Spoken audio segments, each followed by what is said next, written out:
You are listening to the Life Coach School podcast with Brooke Castillo, episode number 221. Welcome to the Life Coach School podcast, where it's all about real clients, real problems, and real coaching. And now, your host, Master Coach Instructor, Brooke Castillo. Well, hello, my friends. What an amazing week I just had.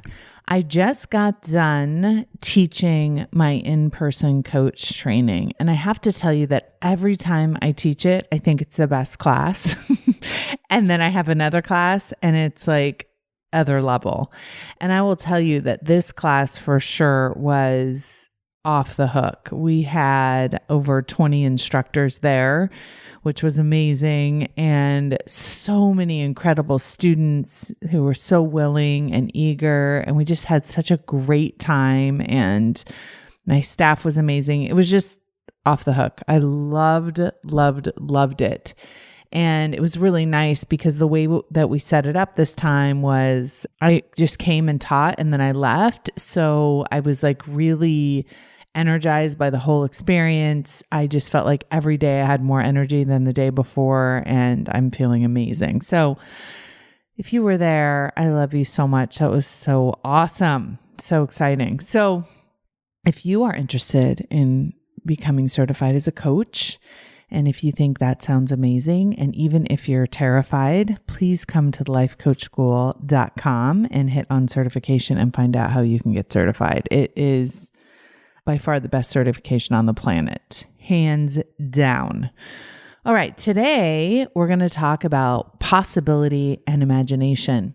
And this is actually inspired by some of the work that I did in the in-person training and talking to all of these potential coaches about possibility for their life. And one of the topics that I teach is past focus versus future focus. And it's a really important topic. And I kind of took it to a whole new level as I was talking about it. So in the podcast before, I've talked about past focus. I've talked about future focus. I've talked about how important it is to be future focused. And I want to kind of reiterate all of that here and then tell you how to utilize it. So on the very basic level, most people are very past focused once they get over the age of 25. When you talk to most kids and you talk to teenagers and you talk to young adults, they're very future focused. Their lives seem much more exciting. They seem to be going places. They seem to have wonderful momentum. And I think it's because we have plans for most people's future from that age on. And then once, you get married, you have a couple kids and you get a job, there seems to be this trend towards starting to then use the past as a reference instead of using the future as a reference.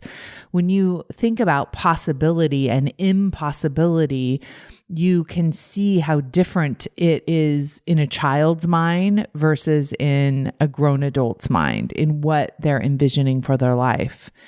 So one of the really important things that I talk to my students about is the idea that anything truly is possible for their life now.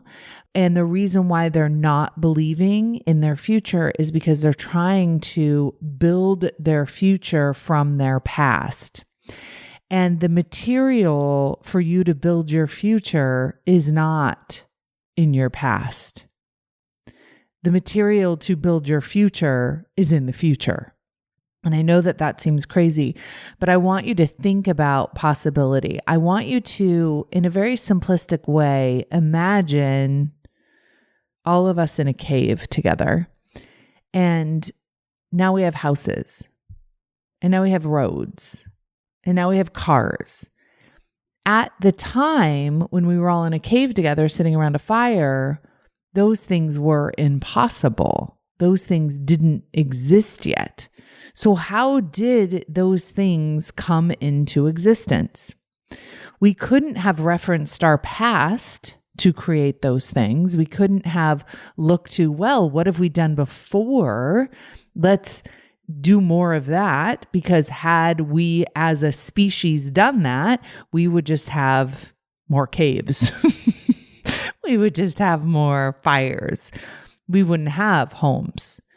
So that's kind of a simplistic way of looking at it. But when you think about it, those ideas, those inventions, the way that we evolved, that all came from our minds, human ingenuity. It came from our imagination. We imagined something better and different than we had, and then we went about creating it with no reference to our past to be able to do it.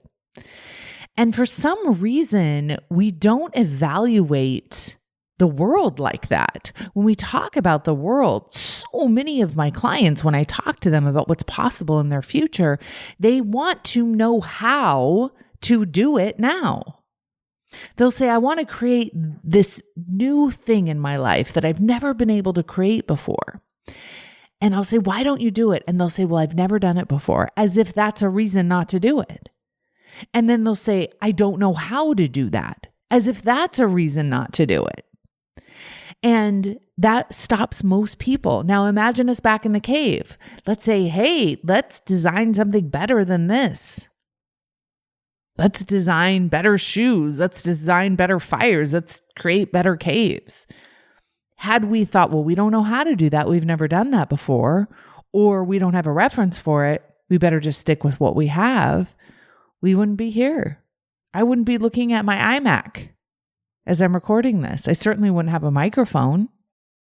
Everything, when you look around, like I look around my office right now and I look at the crown molding, and I look at the desk, and I look at the carpet, and I look at my dog bed, and I look at the plug for electricity. All of those things came from our imaginations. Isn't that amazing? Those things came from our brain. They existed first in our brain, and then they existed in reality. And when they existed in our brain, and I'm talking about our brain, like humans' brains, we didn't know how. How did we figure out how? By doing. Now that's in the big context of humanity, but I also want you to apply that to the smaller context of your life and those results you want to create that you've never created before. I want you to imagine the result you want to create that you don't know how to create yet, that you've never created yet. Don't let those two things be a reason not to create it. If you can imagine it in your mind, if you can believe in it, if you can stick with it, then you can create it. And even if you don't create it, you having had the imagined future, you having gone after it, will make you evolve beyond where you are now. If you do nothing because no one's telling you exactly how to do it, if you do nothing because you've never done it before, so you choose not to believe in it, you will simply create more of what you already have. You will keep referencing your past for the raw materials to create your life, and you will therefore simply just recreate what you already have. And when you look at most people's lives, that is what they do. You will talk to them in 10 years and nothing will have changed. They may have rearranged some ideas in their life, but everything is pretty much the same because they forgot to start looking into their future with their imagination of what is possible. And you have to think beyond what is possible, because what is possible? How do we know what's possible? Most of us reference our past or reference something we've already done or something we're capable of or something someone else has done to decide what is possible. Is it possible to create the iPhone when we're living in a cave? Yes. Right? The imagination, the idea of it that was impossible at that moment became possible because we evolved towards it. And that is how you have to think about your own life. Let's take the example of your weight. So many of my clients come to me and they'll say, I want to weigh 175. And I'll say, why not 135? And they'll say, oh, that's impossible. And I'll say, why is it impossible? And they say, because I've never done it before. I've never been able to lose that much weight. That doesn't make something impossible just because you've never done it before. And in fact, thinking about impossible in a different way is what I encourage my clients to do. I encourage my clients to go after the impossible because your brain will tell you that it's impossible, but of course it's impossible. You haven't done it yet. The iPhone was impossible until it was created. The whole time they're creating the iPhone, the whole time they're creating the car, the whole time, right up until the point where it exists, it's impossible until it exists. Right up until you weigh 135, it's impossible. So when you know that, you start making friends with impossible. You start making friends with your imagination. You start making friends with bigger goals. And then you ask yourself how to do it and you have no idea. And the way that you figure out how to do it is by doing it.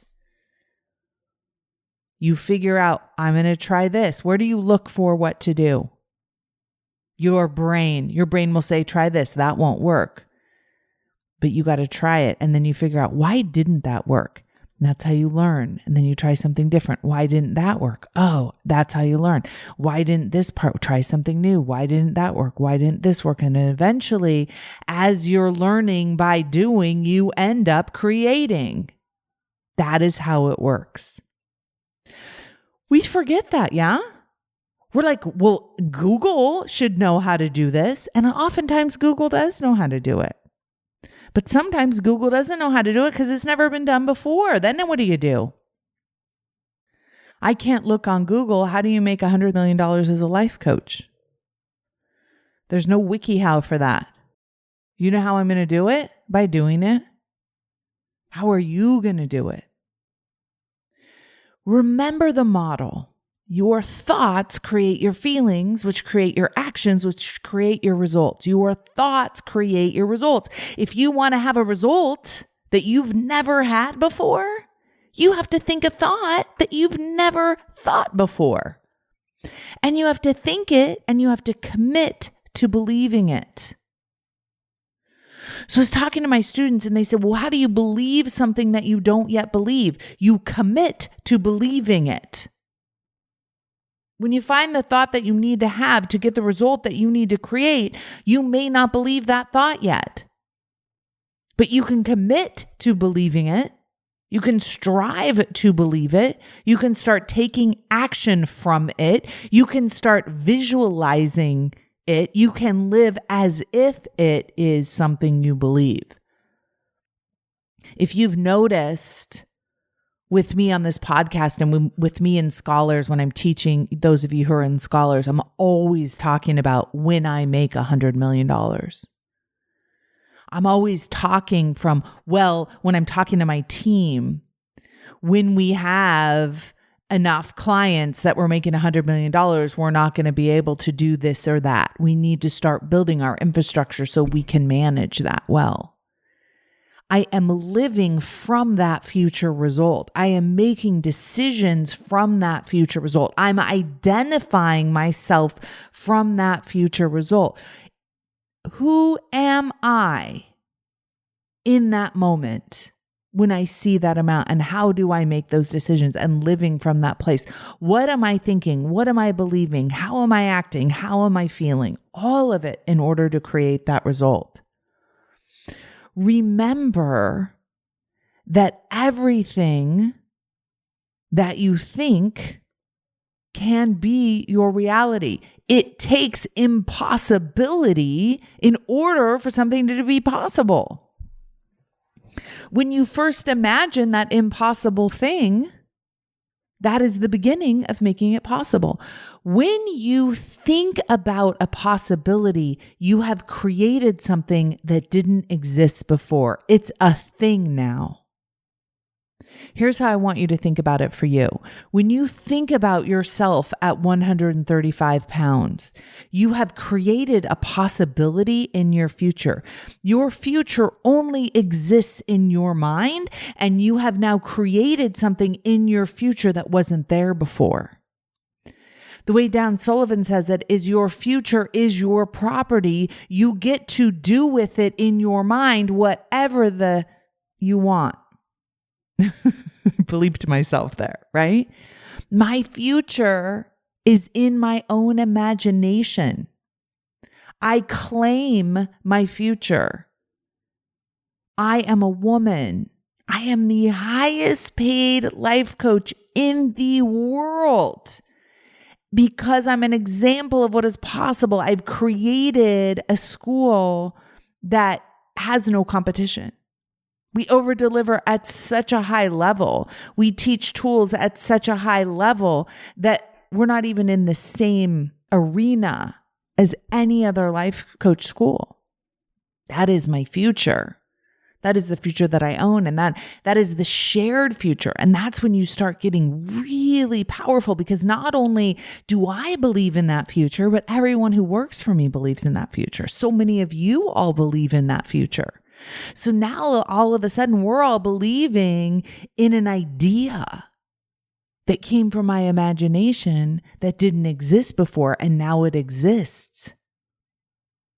So if our life is an interpretation of the world, it's the way we interpret our past, it's the way we interpret our future, and it's the way we interpret our present, then what we make things mean, we're actually creating that reality. So when we use our imagination to create our future, we're also thinking thoughts that are creating emotions that will drive our actions.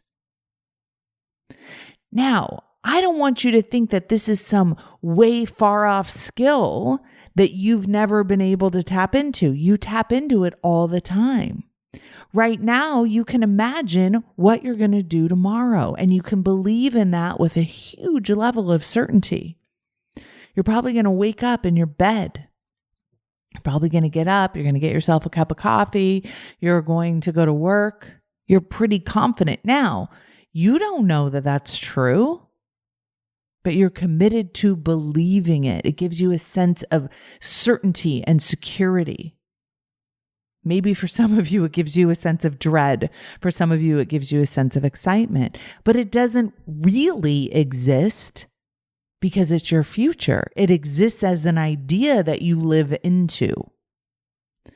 Some of you that have savings accounts are believing in that future, that have SEP or IRAs or 401ks, life insurance, all of those. You're believing in that future that doesn't yet exist, and you're living from it. If you only do what's already possible, you will be drawing from your past, and you will be creating it again. I cannot overemphasize this. If it's a brand new possibility, you won't know how to do it. You won't know exactly how you're going to get it done. You may have ideas, you may have plans, but more important than your plan needs to be your commitment to that end result, because then when your plan doesn't work, you have 50 other plans you can try. So many of us want to create a possibility in our future, but we want the security of knowing the plan. But then when that plan doesn't work, we give up on our futures. We want directions, but where do the directions come from if it's never been done for us? What worked for someone else may not work for us. So if we're committed to the result more than we're committed to the plan, we will get the result many more times often, because we will quit when the how doesn't work. But if we're committed to the result, we just learn from each how that doesn't work. We just learn the next step and what we need to do next in order to create that idea, in order to use our imagination to picture that future that we so deeply want. And in that moment, our brain will tell us that it's impossible, and we will agree with it, and we will commit to the impossible. And we will know that we will make it possible, and that is the game, is making the impossible possible. What's impossible is something we've never done before, and we make it possible by trying everything we can to get it done. And if for some reason we don't get there, we will be better in having had the dream, in having had the goal, in having had the momentum, versus just always referencing our past as an excuse for not growing, for not living, for not evolving. Aren't you glad we didn't all sit in that cave and do that? Aren't you glad we had ideas and human ingenuity and we had emotions driving us forward, that we didn't all just sit in the cave and buffer? We are at a point in human history where we have to be aware. We are not being driven by our emotions as hard as we have in the past because we have so many ways of buffering them. I told my son today, I said, your brain thinks you're having a very fruitful life. I said, what do you think your brain imagines your life to be? Because he plays video games all the time. He says, my brain thinks I'm winning all the time. But you're not winning all the time in your life. Your brain just thinks you are.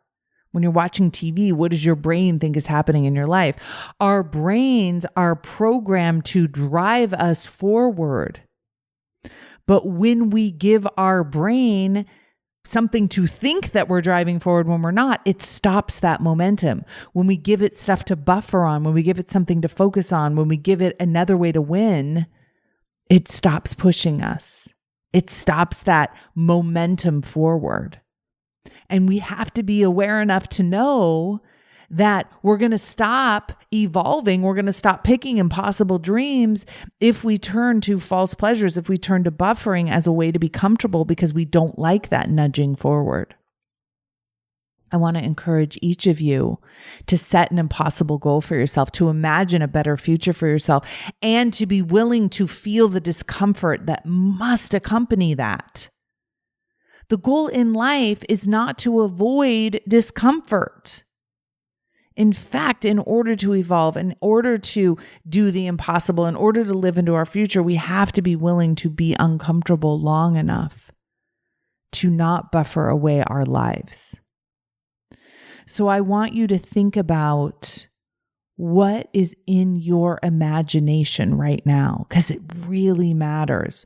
When you imagine your life, I want you to think about what sacred ground you're on.